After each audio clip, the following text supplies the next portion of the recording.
Yes, today we will discuss about the chapter number 4, that is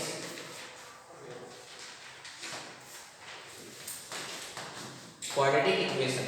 Okay.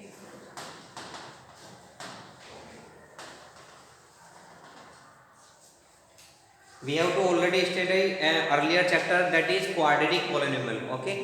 तो general form क्या थी यहाँ पर ax square plus B X plus C, ये quadratic polynomial था आपका. ओके. तो अगर क्वाड्रेटिक पॉलिनोमियल को हम इक्वल टू जीरो या कोई रियल नंबर के इक्वल पुट कर देते हैं, this is called quadratic equation. There are small difference between quadratic polynomial and quadratic equation. What? Equal. यहाँ पर इक्वल का डिफरेंस है. अगर आपने इक्वल हटा दिया तो ये क्वाड्रेटिक पॉलिनोमियल है, एंड अगर इक्वल टू जीरो है ना तो क्या है, ये इक्वेशन है, क्वाड्रेटिक इक्वेशन है. देखिए इक्वेशन के लिए ये कंपलसरी है कि इक्वेशन में आपकी लेफ्ट हैंड और राइट हैंड साइड होनी जरूरी है. ठीक है. अगर इक्वेशन आपको मतलब सोल्व करनी है तो आप देखेंगे कि सोल्व करने के लिए इक्वल का साइन जरूर होगा उसमें. तो इक्वेशन की डेफिनेशन ही ये होती है कि if any algebraic polynomial is equal to any real number then it is called equation.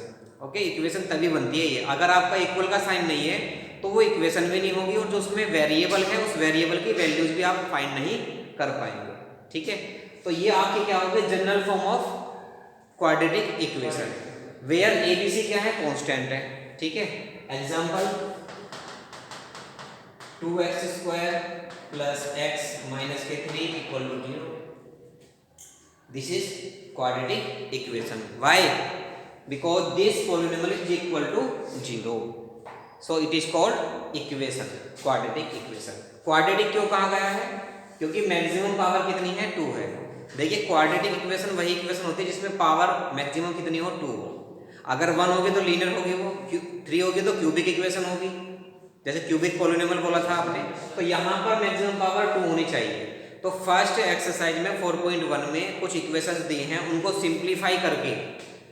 Simplify करके आपको ये बताना है कि वो क्वाड्रेटिक इक्वेशन की फॉर्म में है या नहीं है. तो first of all you should solve this equation and then say what it is equation और it is not equation. Clear? कोई डाउट तो नहीं है? तो मैं फिलहाल अभी यहाँ बेसिक कंसेप्ट ही करा रहा हूँ, और जो एमसीक्यू जाने वाले हैं आपके एग्जाम्स में चैप्टर से बेस्ड, उन्हीं को टारगेट में रखूँगा अभी फिलहाल. चलिए ये जनरल फॉर्म हो गई आपकी. अब इक्वेशन को सोल्व करने के method, how many methods are there to solve the quadratic equation. Okay. There are 3 methods. First factorization method,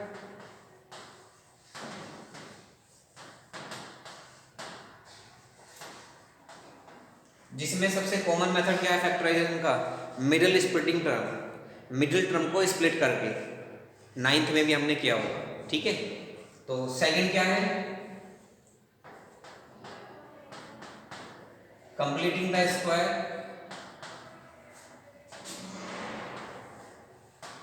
और थर्ड क्या है आपका, यूजिंग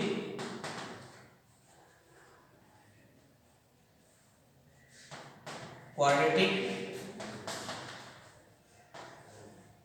फॉर्मूला. क्लियर?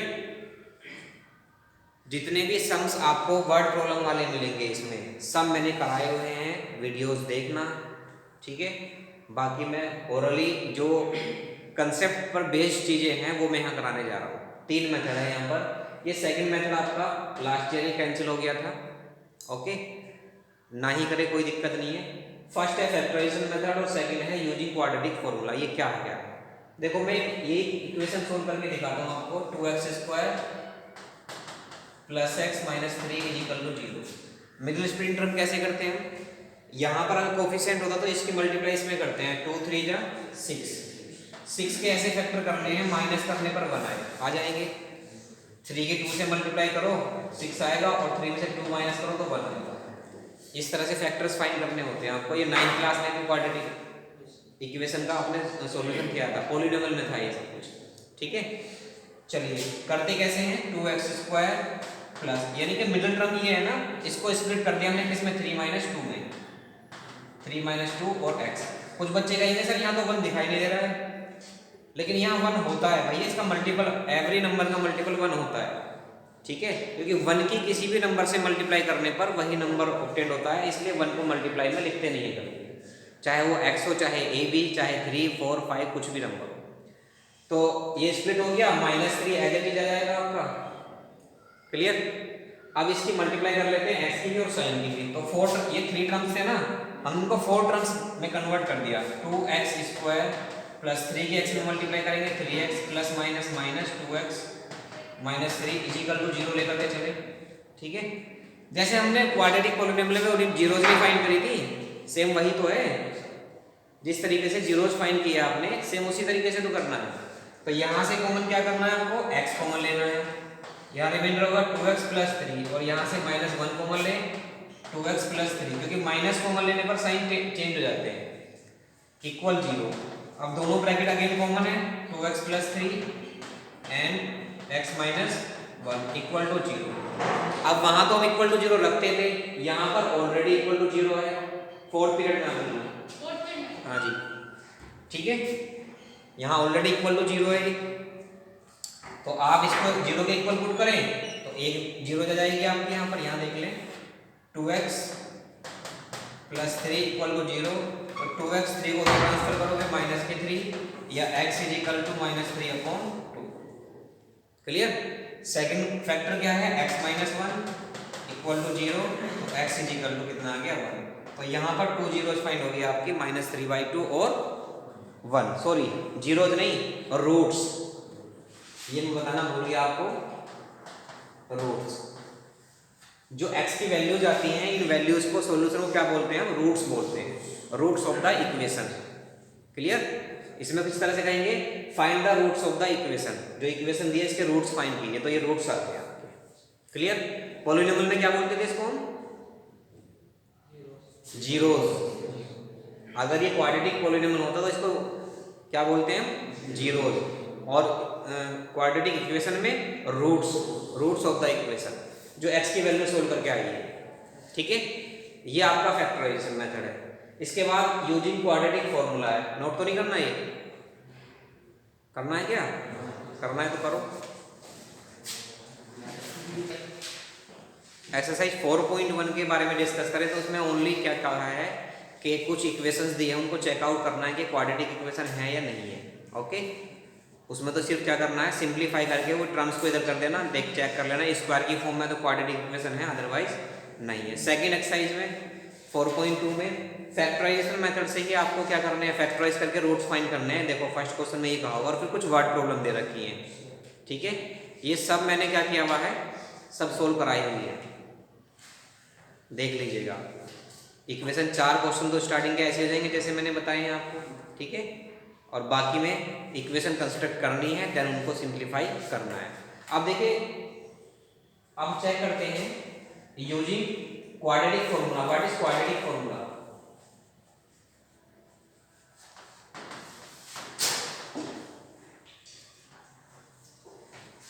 ठीक है। सपोज कीजिए example, any quadratic equation x² plus 3x plus 1 equal to 0, okay. यहां मैं कहता हूं कि आपसे कि इसको फैक्टराइज करके दिखाएं। आप करेंगे 1 के फैक्टर प्लस करने पर 3 आए, हो सकता है पॉसिबल, पॉसिबल ही नहीं होगा। इस कंडीशन को सोल्व करने के लिए एक मैथमेटिशियन थे हमारे इंडियन, श्रीधराचार्य जी, ठीक है। उन्होंने क्या कहा कि इसके लिए मैं एक अलग से फॉर्मूला बताता हूँ, उस फॉर्मूले का यूज करके आप इजीली इसके रूट्स फाइंड कर सकते हैं। क्या कर सकते हैं, रूट्स फाइंड। और फैक्टराइजेशन मेथड तो फेल हो गया, यहाँ पर फेल है ना, देख रहे हैं ना कि 1 के फैक्टर प्लस करने पर 3 तो पॉसिबल है ही नहीं, कि मल्टीप्लाई करने पर 1 आए, ऐसा तो हो सकता है 1 + 1 2 तो आ जाएगा, और 1 × 1 1 आ जाएगा। अगर यहाँ 2 होता तो पॉसिबल हो जाता, अदरवाइज यहाँ पर 3 है, नहीं होगा। तो क्वाड्रेटिक फॉर्मूला बताया क्या, तो x की वैल्यू फाइंड करने के लिए x = -kb plus minus root b² -4ac/2a। ये कंप्लीट फॉर्मूला क्या है आपका, श्रीधराचार्य या क्वाड्रेटिक फॉर्मूला है। ABC आपके वही, यहाँ A 1 है, B 3 है और C 1 है। क्लियर है, समझ रहे हैं, क्लियर है ना? अच्छा, ये क्या होता है? B square minus 4ac d, capital D is equal to b square minus 4ac। और इसका नाम क्या होता है डी का? Discriminant value.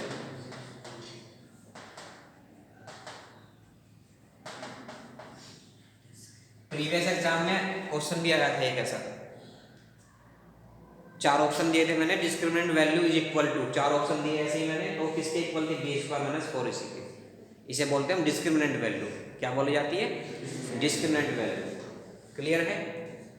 अब आ जाती है इसके बाद में, देखो अब मैंने कहा ना कि इसमें आप यूज कीजिए इस फॉर्मूले को, तो इसके रूट्स फाइंड हो जाएंगे आराम से। आप ये ए बी सी की वैल्यू फाइंड करें, यहाँ से यहाँ पुट करते हैं, सोल्व करके 2 वैल्यू जाएंगी, प्लस माइनस इसीलिए लगा हुआ है ये, एक बार आपको पॉजिटिव लेना है इन दोनों को, एक बार नेगेटिव लेना है दोनों को, यानी कि minus B plus root A upon 2, एक बार minus B minus root upon 2, इस तरह से आपके रूट्स आएंगे डबल।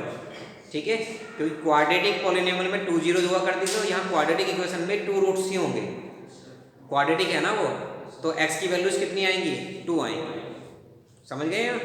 ठीक है, तो ये आपका क्या है? क्वाड्रेटिक फॉर्मूला है। तो third exercise completing the square से है, और उससे आगे फोर्थ एक्सरसाइज शायद क्वाड्रेटिक फॉर्म नहीं, थर्ड में ही शायद कुछ क्वेश्चन है क्वाड्रेटिक फॉर्मूले से यूज करके, क्वेश्चन नंबर 3 और 2।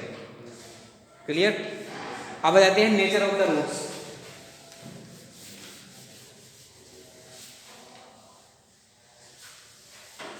जी, चेक करते हैं नेचर ऑफ द रूट्स।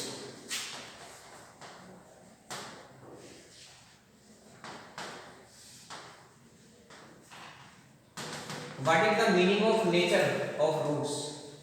देखिए, कोई इक्वेशन आपने सोल्व की, x की वैल्यू 2 फाइंड हुई, 1 और 2, ये कैसे हैं रूट्स? रियल है एक, तो एक रैशनल है। ठीक है, आपने दूसरी इक्वेशन सोल्व की, x की वैल्यू फाइंड हुई 2, 2, ये कैसे हैं रूट्स? रियल हैं और इक्वल है। ठीक है, इक्वल है ना, देख रहे होंगे 2, 2, ये नेचर होती है। अब इस नेचर के लिए हमें रूट्स फाइंड करने की जरूरत नहीं है, आप डायरेक्ट फाइंड कर सकते हैं कि नेचर कैसी होगी रूट्स की, यानी कि रूट्स जो हैं वो रियल होंगे या नॉट रियल होंगे। अगर x की वैल्यू कैसी आ जाती है? √-1, तो ये क्या है? नॉट रियल वैल्यू है।